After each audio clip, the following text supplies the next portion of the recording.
Adventures by Morse. Carlton E. Morse presents Dead Men Prowl, featuring Captain Friday. If you like high adventure, come with me. If you like the stealth of intrigue, come with me. If you like blood and thunder, come with me.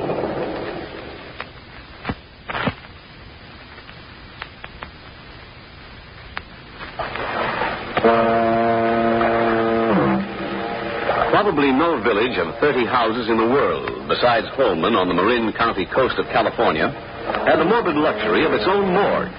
Certainly not with a morgue so modernly equipped, with slabs and ice niches and refrigeration rooms. You'll remember that earlier this afternoon, Captain Friday and Dr. Croft were knocked unconscious and locked in a closet in Andrew Walter's home. When they broke out, they found that Carmel and Andres Ruiz and Gale and Martin Stanley had disappeared from Captain Friday's cottage. But here is Captain Friday himself. Well, we began the search and finally discovered the four locked in the refrigeration room in the basement of the morgue. We found them all right. We also found something we hadn't bargained for. Standing guard in the anteroom before the door were the bodies of the three prowling dead. Doc Sims, Andrew Walters, and Rich Hartley's murdered half-wit boy. While Dr. Croft rushed the half-frozen young people back to the cottage on a morgue hand wagon, I dumped the three corpses into the icy refrigeration room and locked them in. There would be no more prowling dead if I could prevent it. For half the night, the doctor and Captain Friday worked over the four young people with stimulants. And in the case of Carmel Ruiz, with even harsher methods, for she of the four was almost past saving. But toward midnight, the danger seemed past. Leaving the four in the doctor's care then, Captain Friday disappeared for 2 hours. And when he returned, he was full of unsuppressible excitement. Doctor? Dr. Croft, where are you? Doctor? Oh, hello. Sound asleep before the fire. Huh? What is it, Captain? Oh, I'm sorry, Doctor. If I'd known you were asleep, I wouldn't have stormed in like this. Asleep? I want to be sorry. I had no business dozing. Oh, see here, Doctor. You're dead on your feet. A little tired. But I must say, you're standing up under the strain as though you hadn't missed an hour's sleep. Well, I'm used to it. I can live on nothing but excitement for a week if necessary. Well, the sleep I've had has revived me. Better go on back to sleep. With you bursting with news? Well, how'd you know that?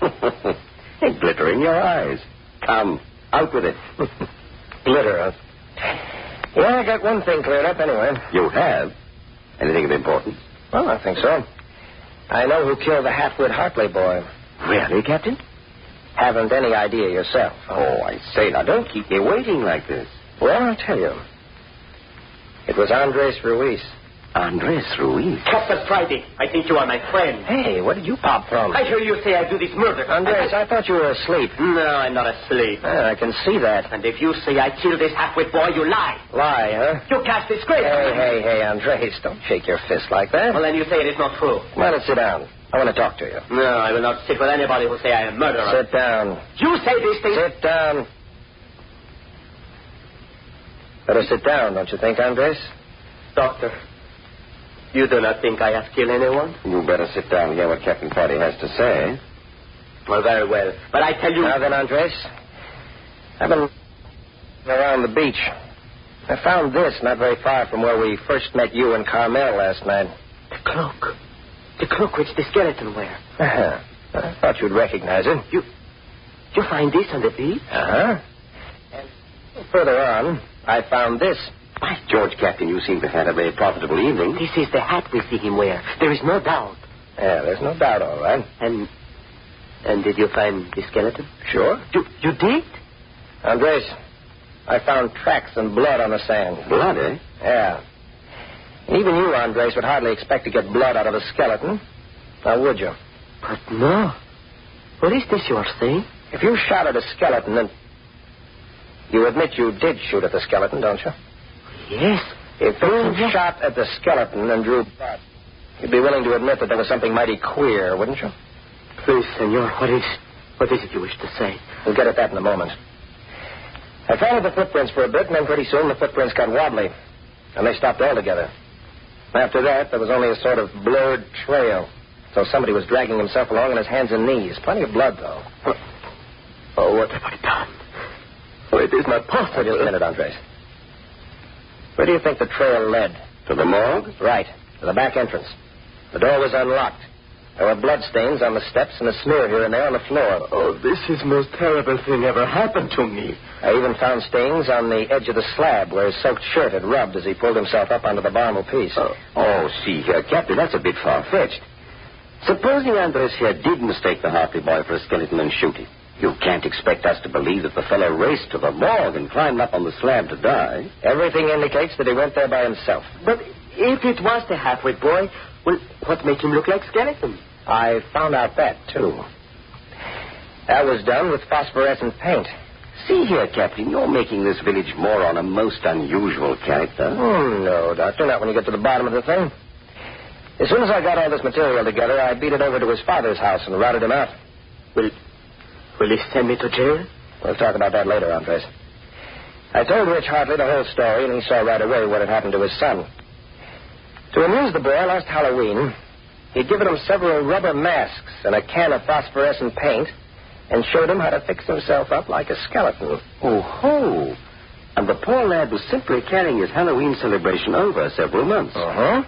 Well, just out for a little fun, and Andres here, not understanding, took a shot at him. Oh, never as long as I live will I shoot another gun. As for him going to the morgue when he was shot, his father explained that in spite of everything that Doc Sims had ever been able to do, the boy had insisted on making the place his playhouse. Joe. And you think in his death agonies, he crawled to his beloved playhouse to die. That's right. But still, Captain, that doesn't explain how his body came to join in the antics of the prowling dead. No, but it takes an awful burden off my mind. Now we can concentrate on Doc Sims and Andrew Waters. There's where the sinister business is concerned. But what is to become of me? Please, senors, if I had killed a boy... See here, Andres. Rich Hartley's a decent sort of fellow. Old moss back, but a just man all the same. I advise you go over and have a heart-to-heart talk with him tomorrow. Oh, please, senor, if this will do any good... Better still, he'll probably be at the inquest. It'll take you long. Oh, I will do anything. I think if we can convince him that the shooting was a mistake, that it was accidental, and that the whole thing is as horrible to you... Yes, see, I will make him understand. I don't think you'll have any trouble with him, Andres. Never in my life have I killed a man before. No, Andres, you mustn't brood like this. Get the thing out of your mind and go back to bed. Bed? Oh, no, I will never sleep again. Always I will see the face of this poor little half-wit boy. Oh, please, you will not mind if I go outside? My head hurt like it has never hurt before. All right, go along out and get some fresh air then. You think he's recovered enough from the chill he got, Doctor? Oh, quite. But, Andres, wrap up a bit. Oh, yes, I will. Oh, never have I known anything like this before. Poor chap. He's utterly distracted. How's his cousin Carmel, Doctor? Is she going to be all right? Oh, right as rain. Not only that, Miss Stanley and her brother will be as fit as ever by morning. Marvelous, the recuperative forces in youth. Yeah, that's a load off my mind. You know what, Doctor? What's that? I'm all for taking a cat nap. I'm getting fuzzy from lack of sleep. I think that's a good idea, Captain. So far as I know, there are never more than 2 keys to the refrigeration room over at the morgue. And I've got both of them. Only 2? Mm-hmm. And I don't care how much supernatural power those 3 dead bodies have. I'll bet they can't break out of that ice room. No, I imagine not. Uh-huh. And with them safe on ice, I figure we owe ourselves a couple of hours' rest. Well, you run along. I have a notion to toast myself before the fire. The chair's comfortable. If I get drowsy again, I'll just drop off. Do you more good to go to bed? I fancy not. I'd rather be fully dressed if anything should come up. Uh-huh. Anticipating anything? Nothing especially. Except, well, Captain, what do you think is the real reason Andres felt the need of cold night air when we only saved him from freezing less than 7 hours ago? Oh, I see. Think you're fleshing out a clue, Doctor? Maybe, maybe not. Anyway, I think I'll sit here. Okay. Good night. Oh, and Doctor. Yes, Captain? If there's anything unusual, call out. Yes, I will.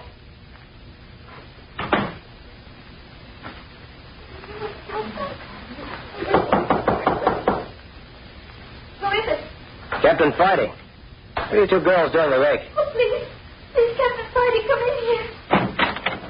Say, what are you two girls doing sitting up in bed jabbering like magpies? You're supposed to be asleep. Captain, there's somebody prowling around outside our window.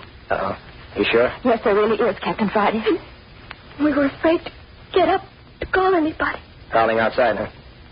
Nobody could get in. Window in here's too small. Besides, it's way up high. Oh, I know, but, well, nothing seems to make any difference to these dead creatures. You wait here a minute.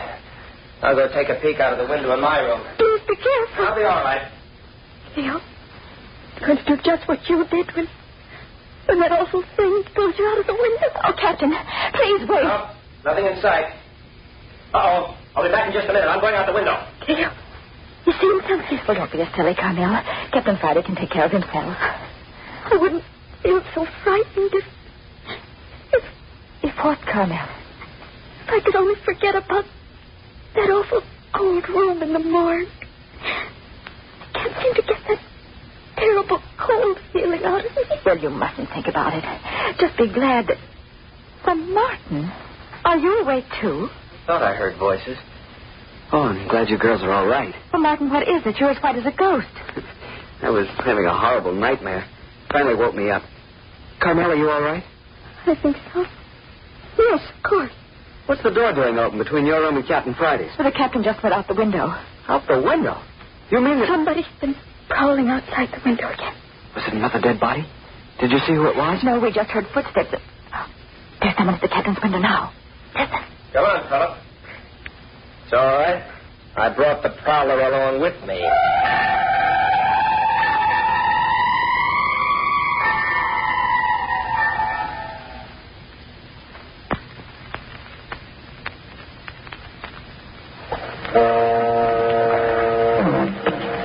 For 20 years, not a single death has marred the tranquil life of the little village of Holman.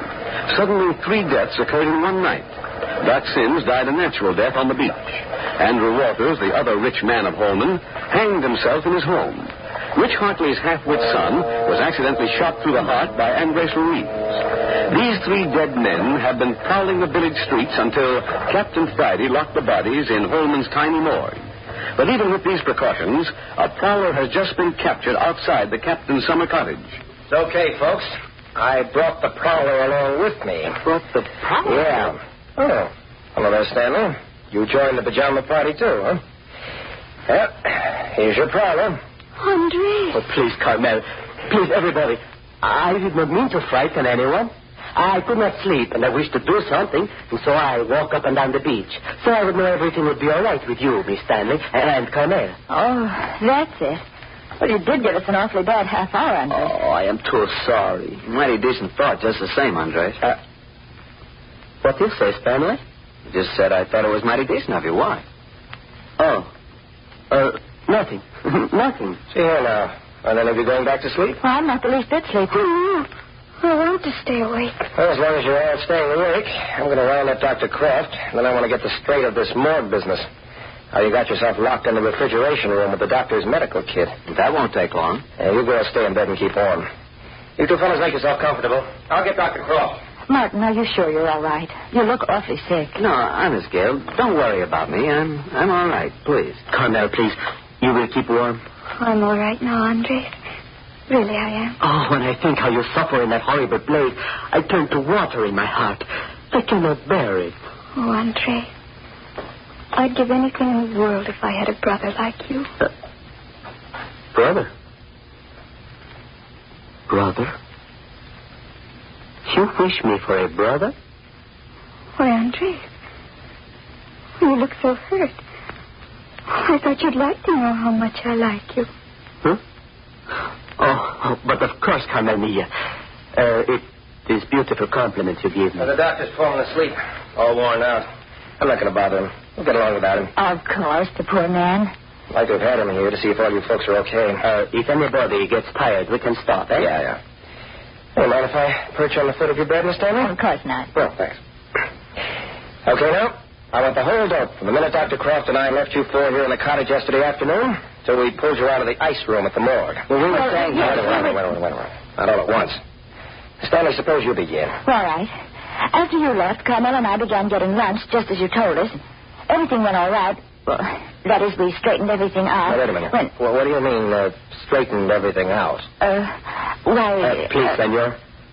Stanley and I have quarreled. Quarreled, huh? Yeah, and it was my fault. I'm sorry, Andres. Really, I am. Stanley, that trip to the Morgue ice spot seems to have done you some good. I don't know. Perhaps. All right, Miss Stanley, what then? Well, we got everything on the stove cooking nicely, when suddenly someone ran up on the porch and pounded on the door and began to yell. Uh-huh. It was awful. You'd have thought he was crazy the way he went on. Well, he yelled for us not to stop for anything, that you, Captain, and Dr. Croft had been dreadfully hurt, and that we were to get bandages and medicine and rush over to the morgue. He said you were in the basement. Who was this fellow? We don't know. Did you get a look at it? No, he shouted through the door. We were petrified. Well, as soon as I come to my senses, I rushed to the door. But he is gone. Oh, that's a crazy business. All we could think about was you two being hurt. We forgot all about the lunch we were cooking. Oh, we did not waste 1 minute. We grabbed everything we could find in the bathroom. Bandage, medicine, everything. Well, I happened to think of Dr. Croft's medicine case, so I got that, too. It was so foggy outside, we lost our way and went past the morgue. We had to come back. Yeah, we were so excited we didn't know what we were doing. Tell me, was the front door of the morgue open? Yes, and the whole place was lighted, too. We never think it might be a trap. Why should we? They said you were badly hurt, and so we went... So you went down into the basement and... Then what? Well, we all rushed into a big room. Oh, it was so cold. Was the door open and the light on in the refrigeration room? See, yes. But, of course, we didn't know it was refrigeration room when we went in. We all dashed in, the doors slammed shut behind us, and there we were. And then the lights went out. All of a sudden, I realized what had happened. Knew you'd walked into a trap. Yes. I never had such a feeling in my life. My whole body was filled with such a revulsion. I was so nauseated, I couldn't stand. I don't think we'd better go into the rest of it. But please, senor, where were you and the doctor all this time? You say the fellow came to the door about a half hour after we left the cottage? It couldn't have been longer than that. Well, around about that time, well, maybe a few minutes before, the doctor and I were getting our heads bashed in. You mean you were attacked, too? Yeah, over in Andrew Walter's house. Oh, this is too much. Somebody slugged me and then locked us in a closet where we put the Hartley boy's body. But didn't you see who it was? Not a chance. They got us from behind. How'd you get out of the closet? Smashed in the door. Look here, Captain. Could the same person have done both jobs? You'd have been busier than a bird dog if you did. Yeah, this is going to take some figuring. That's enough. None of you went outside the cottage until this voice called to you. I'll say not. We stuck to each other like birds. Please. I know. You were thinking about me. About you? Well, you think that because... please, must you tell about what I have done? Oh, I got you. You mean our little conversation about the halfway? Oh, please, if it is not necessary... Don't you worry, Andres. That's in the bag for the time being. Oh, for this I thank you, senor. Captain Fri! Listen, that's Dr. Croft. Captain, quick. Something's gone wrong. What's the matter?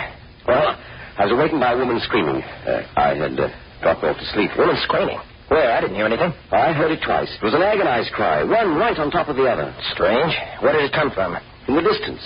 You don't suppose that Suppose what? Why, it occurred to me that our dead friends may have escaped from the morgue and are prowling in some of the neighbors' homes. Yes, that's a possibility. Come on, Doctor, we'll check on it. Please. Please, you're not going to leave us alone again? See here, Captain, this is pretty serious. These young people shouldn't have been awakened this way after the harrowing experiences they've been through. Well, the captain didn't awaken us, Doctor. We were awake. I'm perfectly all right.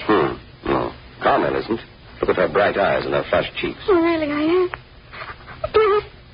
Please don't leave us. Oh, Doctor, don't go away. Here, Doctor. Maybe you better stay here. Stanley, will you stay here with Dr. Croft? Well, anything you say, Captain. Come out here a minute first, Stanley. I want to talk to you. Oh, I know. I've been making a horse's neck of my... Now then, Carmel, you lie down. I don't want to go to sleep. I don't want to be left alone. Now then, no one's going to leave you alone. I'm going to stay right here with you, and so is Martin Stanley and his sister. Of course, Carmel. We won't leave you. All right, Stanley. Mind what I tell you. Andres, you ready? You're coming with me. Please, if anything should happen to Carmel... Nothing's going to happen. Put on your hat and step on it. Carmel, you will do what the good doctors say. Everything will be all right. Andres, let's go away from here. Oh, please, you get well and we will go away. Let her alone, Andres. You're simply upsetting her. I will kiss you on the forehead. See? I am your big brother. I will be back. All right, Andres, let's get out of here. We've wasted too much time already. Cut across the lawn to the sidewalk. Oh, the doctor was angry because we upset Carmel. I suppose we did go too far. I have to get that information, though. Maybe I should have called him after all. Please, where are we going? I don't know. The doctor said he heard a woman scream. Somebody in the village has been yelling. There'll be a crowd around. Oh, if it was not for this thick fog. Yeah, it's beastly. Here's the sidewalk. We'll have to patrol up one side of the street and down the other. Nothing will get by us that way. It is good there is only one street. Yeah, a short one at that. If you see anything, Andres, that's out of the ordinary, sing out.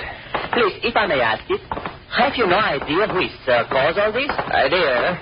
I've been collecting a lot of ideas lately, Andres. A lot of them. Well, then you perhaps know who is doing this thing, eh? You'd be surprised what I know, Andres. Well, then why you do not arrest somebody, if you know? Listen, fella.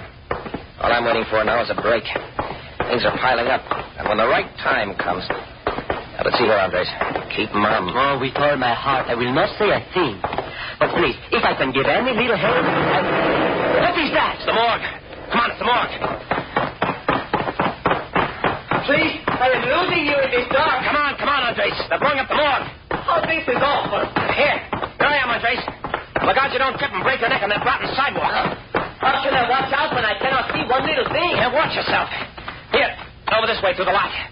Imagine that, blowing up the morgue. Maybe these bodies which have given us so much trouble are no blown more. up, huh? I hope they are. Oh, it is terrible, Fox. Yeah, I don't see why. They better run for their money. Only madmen would run around in fog like this. Yeah, you got to take a chance on breaking your neck once in a while in this game. I do not think I wish to be detected. Yeah. Here we are. Look there. Door's busted open.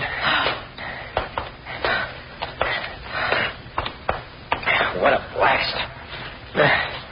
Wonder if the lights will turn on. Are you not afraid of what you will find? There won't be anybody inside. If there is, he got blown up plenty with that blast.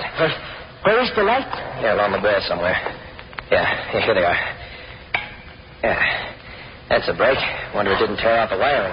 But I do not see any explosion. I have an idea where to look. Come on down into the basement. You mean this refrigeration room? Yeah, come on. Here. Now, wait till I find the stair lights. Yeah, there she is. Look there at the stairs.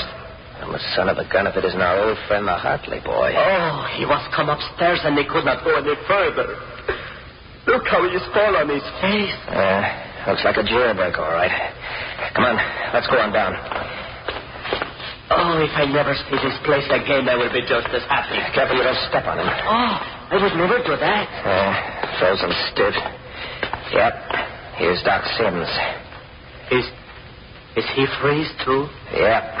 Even freezing him won't keep him in that place. Old water corpse Sims. Oh, it is no joke for me, I can tell you. Hey, look. Up there at the door of the refrigeration room.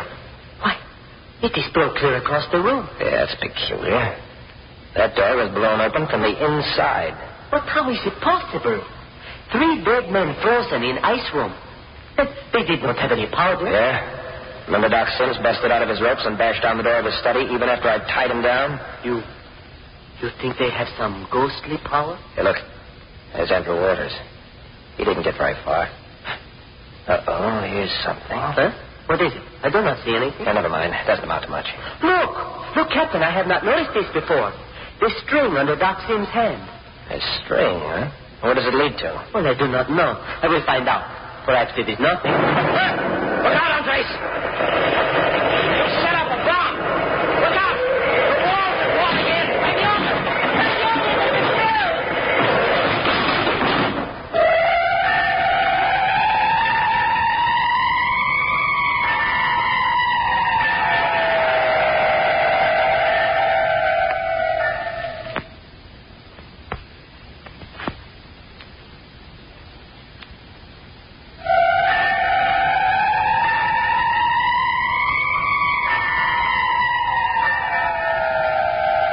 Captain Friday and Andres Ruiz trapped in the ruins of Doc Sims' morgue. Have these two walked into a trap set by the 3 prowling dead? A string in the hands of a dead man caused the explosion. Again evidence that the dead may rise and go about their morbid duties.